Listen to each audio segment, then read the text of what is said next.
Hi, I've been having a lot of questions recently about the NI Scrubs pre-cut sets that are going out to people. So what I've done is put together a little quick video to explain the difficult bits, like the neckline, adding on the yoke and the sleeves.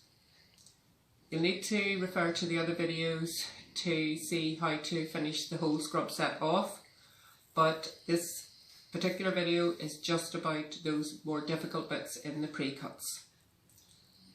So I hope you're all sewing away, hope you're all keeping safe and well, and I hope you find this video helpful.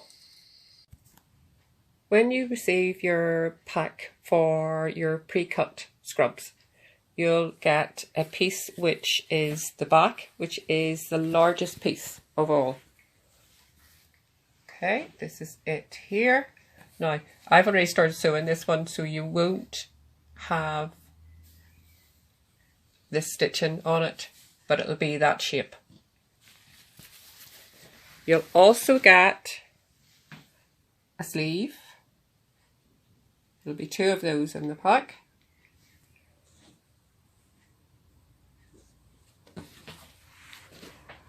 And you should get 2 yokes. Now if you look at the yokes, this wee pointy corner here is the top edge of the neck, and that matches into the top of the shoulder on the back. And the last piece that you will have is the front, which has the 2 cutouts at the top and is basically a bit like a big rectangle. You will have to cut out your own pockets. The finished top edge of the pocket needs to be 7 inches or 18 centimeters wide. This is the neckline of the pre-cut top. I've sewn together the shoulder seam going along here, and you'll notice that there is just a little curve up in there. That's meant to be like that. So when you're sewing the seam, you sew along straight, and then that little pointy bit that was on the pattern at the start, you just sew up into a little curve following the edge of the fabric. Then finish off that seam with a zigzag or an overlock, and then you want to run a line of stitching all along the front edge and round the back neck. Okay, so then you want to put little clips into the curved areas of the seam. This will help it to turn over. So now what I'm going to do is I'm going to turn this over to the line of machine stitching and pin it down. This is the first fold. So what I've done is I have pinned it in place and then run another line of stitching close to the edge to hold that fold line down all the way around. So here you can see now I have that edge folded over. So this is the second fold, and I have put quite a few wee pins all the way around that to hold it down in place. Now if you don't feel confident enough about sewing over those pins, just put a wee line of tacking to hold all of that in place and keep it down flat. Now you can see that line of stitching there is the second line of stitching. That's the first line of stitching which the folded edge was on, first fold, and then that's now folded down. So you will end up with 3 lines of stitching here, but that's okay. So next line of stitching is going to go just inside that edge of that line of stitching on the fold to keep the folded edge down. So this is the third line of stitching going along here all the way around, and that's holding the folded edges in place. This will be visible on the right side. It's the only line of stitching that will be visible on the right hand side of the garment. This is the second method for finishing off the neckline on the pre-cut. So again, sew together the shoulders. So that's the main back piece, which is out here, and then this is just the small front yoke piece here. And then that's the little lip corner that goes up into the point, and you can see that the stitch line goes along straight and then curves up just at the end. This is going to get finished off. I'm just going to finish it off with an overlocker, but you can use a zigzag stitch. That's the shoulder seam there, and it's finished off just with the overlocker. Now you'll notice at this end that the two pieces don't match here. There's two ways of fixing that. One is to put a little pleat in the back shoulder so you give a little extra room in the back, or you can do as I've done here, just leave the edge run over like that, and then we're just going to clip that in and grade it back in to the armhole, and then this will be even. So what I've also done here is the line of stitching as a guide for the fold when we're finishing off this edge. So what I'm going to do now, that line of stitching is sewn on the edge of your foot, your sewing machine foot, on the edge of the fabric. So what I'm going to do with this now is I'm going to overlock this edge around here. So now I have overlocked this edge going around, and I have pinned it over. Just pressed it down and then put a few pins in to hold it down. Again, if you're not happy with sewing over pins, just use a little tacking thread, hold it in place, and then stitch it in place. There is this little edge here that the overlocking will allow you to just bend the fabric over and manipulate it into place so that it will lie flat for you, and get your stitching done. Zigzag stitch doesn't work as well for this because the fabrics are so lightweight. It'll tend to chew the fabric up a bit, so I wouldn't recommend a zigzag stitch for this. But if your sewing machine has an overlock setting, you could use that other than an overlocker. So here I have stitched this down. So this side will just have the two sets of straight stitch and one line of overlocking. So, and one visible line of top stitch on the right side of the garment. So what we're going to do now is we're going to cut a little bit of bias binding. So this is the selvage edge of the fabric, so the straight edge. So there's no stretch here. But if I pull the fabric at a 45-degree angle, we get stretch. So that's what I'm going to do. I'm going to cut the fabric at a 45-degree angle in an 1.5 inch wide strip. So I've folded the fabric over at a 45-degree angle, and I have marked a line along here which is 3/4 inch thick, which is half of 1.5 inches. Because the fabric's on the fold, you're going to get double the width for the first cut. Then whenever you go on to cut more, you would measure it out then at 1.5 inches for the cuts as you go along. You can join bias tape, and there is a specialised way to do that, but for the purposes of this, just a straight join will work well enough. So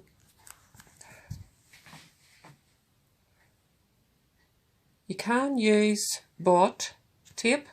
This is quite a dark one, so you can't really see, but bought bias binding tape is already pre-folded like that, where it crosses over into the middle, and then we're going to turn it to meet like that. But for the purposes of doing what we're going to do around this neckline, you don't need to press this in. I'll show you a wee technique how to fold that over to meet the edge after you've sewn on the first line of stitching.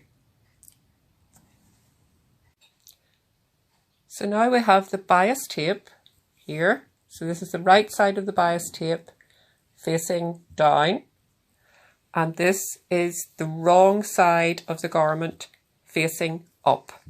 So there's the seam, you can see it there on the shoulder. And now you're going to pin your bias tape the whole way around the neckline from point to point. So it's right side of fabric, doesn't want to lift, right side of fabric to wrong side of garment.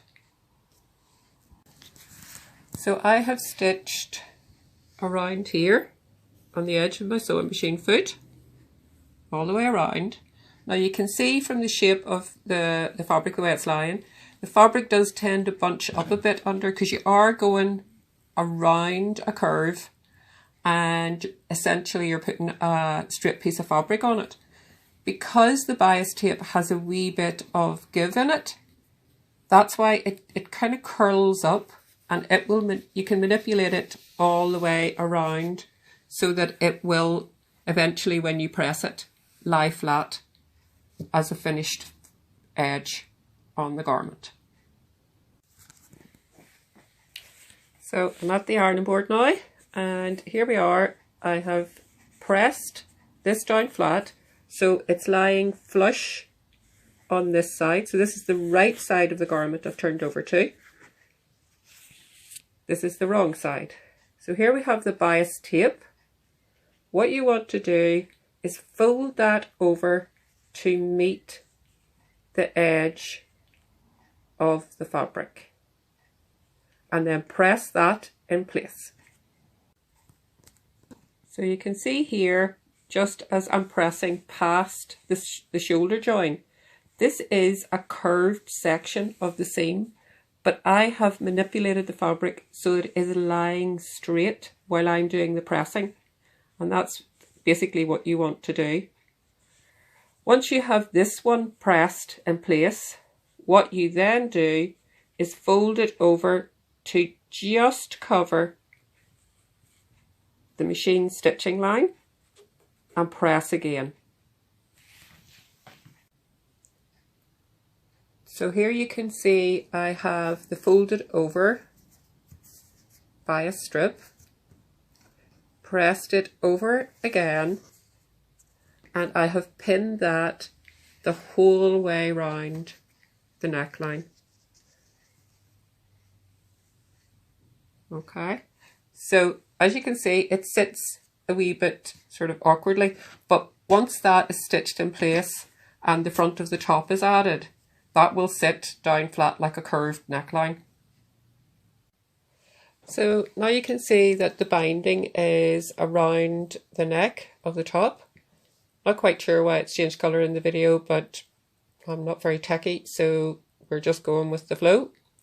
So that's the front crossed over, and as you can see, the shoulders are lying nice and flat and the back neck flat. Okay, now we encountered a wee slight problem here. The front of the top, you can see there's the edge of the yoke, and here is the edge of the front. So what we should do is put that edge to that edge and then sew those along, but that's going to pull this out of shape if we do that.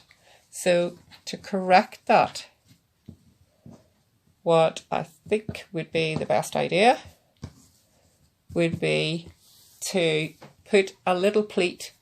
So I put little pin marks in, a little pleat here, that's the center position, and a little pleat here. And those two little pleats then will bring this edge of fabric in. We'll put the little pleat in the fabric here. That'll give a little bit of room over the chest area, and this then won't be pulled out of shape. So I've put a couple of pins here to hold the crossover in place, and the shoulder is lying flat. Okay, so what I've done as well, I have started to pin the front in place. Now,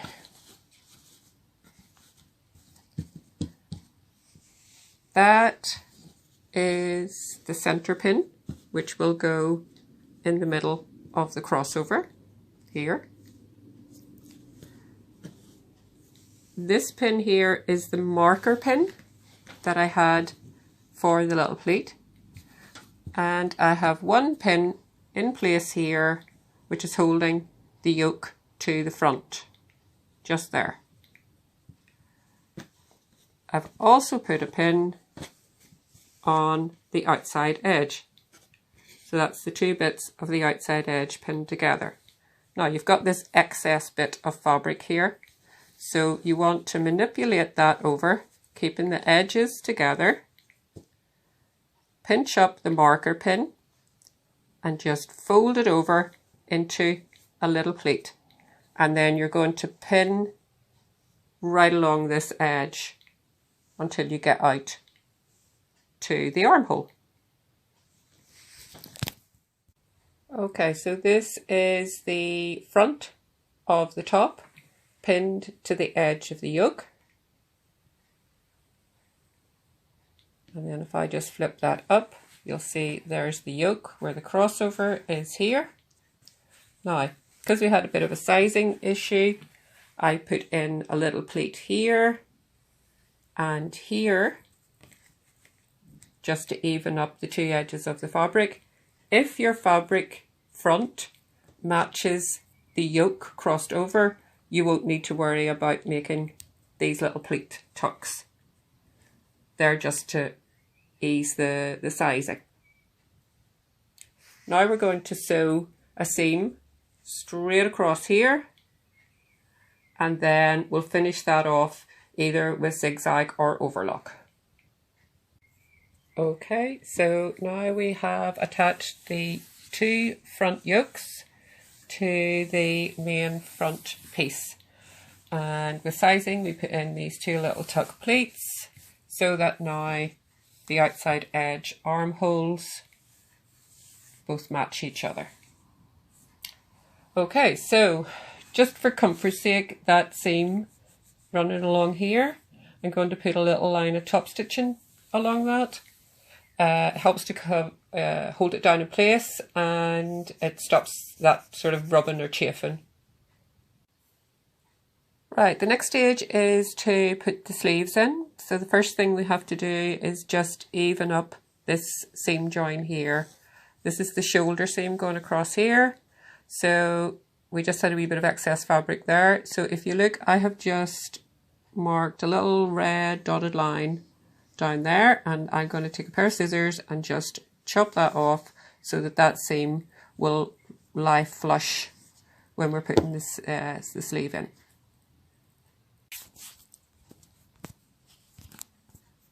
So for the first stage of putting the sleeve in, I have folded the front to the back armhole. This is the side seam going down here. Your shoulder seam is just over the edge there. And if you notice, I've got a wee pin there. That's a halfway pin marker. And the halfway isn't just on the sleeve seam. So look there, and we have a halfway marker there on the sleeve as well. And it's folded in half too. Now the method I'm going to use for setting the sleeve in is open. So that's the halfway pin mark on the sleeve. That's the halfway pin mark on the top. So that's the armhole going round there, and this is the sleeve sitting back here. So what you want to do, it's hard to tell with these two fabrics, but you put the right side of the fabrics together and you match the two halfway pins. What we're going to do then is match this edge here to this edge here and pin it the whole way down. So this corner and that corner are going to be on top of each other. So as we're pinning the sleeve in, okay, I've started putting the center markers on top of each other and pinning together. And then I'm going to work from the outside edge in. So from here to here, which is your underarm section, the fabric just lies completely flat on top of each other. Sleeve to the top. Everything lies flat. When you get to this section, you have a little bit, you can sort of see through, there's a little bit of excess fabric with the sleeve. What we have to do is bring those two edges together. Now, what this will cause, if I can get the fabric to turn up for me, is a little bit of fluting along the edge here. And that fluting, you want that to happen because we need a bit of ease for the sleeve to go over the shoulder. So what you're going to do is pin that in. That will flatten out as you're sewing over it.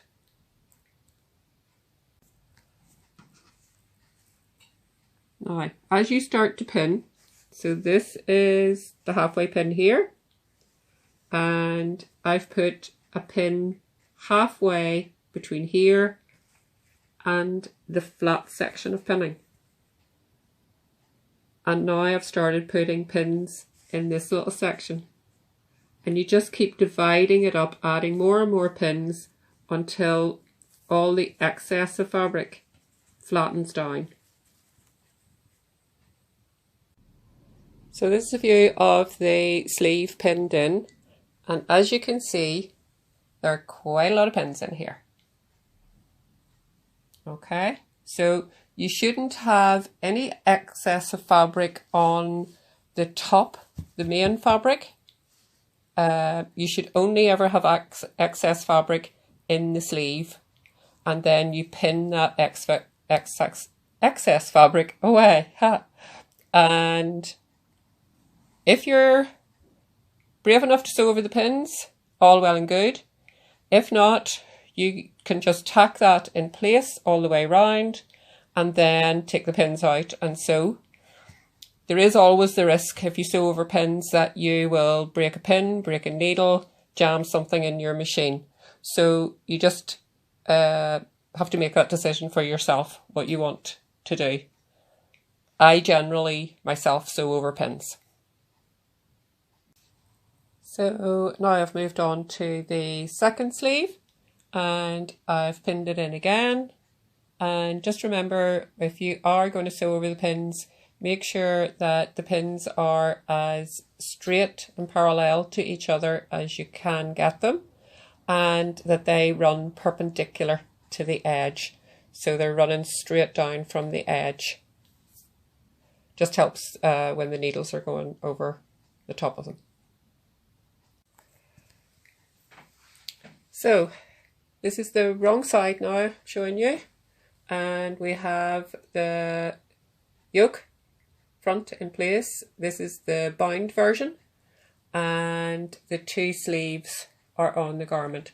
I went ahead and stitched them in, and I've overlocked the edge, but that can be done with a zigzag. So the next stage of the top is to put the pockets on. Really, what I should have thought about was putting the pockets on before I sewed the front on, so that probably would be handier to do. There are two marker holes on the fabric to show you where to place the pockets, and your finished pocket size is either 7 inches or, let's turn it over here, let you see, that would be 18 centimeters. So when you've sewn on your pockets in place, the next stage then is to sew the side seams. So you can start sewing from the hem edge all the way up and just cross over this seam here and out to the edge of the sleeve. Then you would hem your sleeves, double hem, turn and hem, and then the same at the bottom, turn and hem. And that is a very quick walkthrough of what to do with the pre-cut top. Really what I wanted to show you was all of the awkward bits, the bits that I've been getting questions on, namely the neckline and the sleeves. So, hope this is helpful. Okay, bye.